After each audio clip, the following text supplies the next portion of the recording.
ঘুমাইছিল ফুটপাতে। আমার ওইটা মেমোরিটা আছে, আমার তো যদি হারাইছে খাম্বা ধরে নিয়ে গেছে।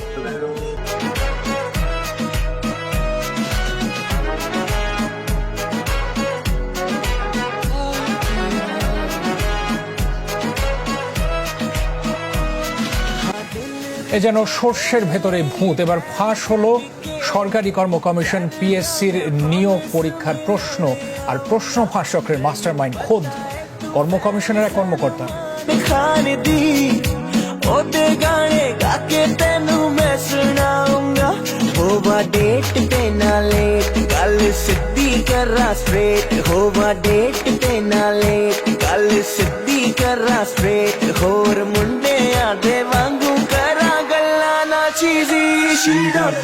She don't know, dunia ji de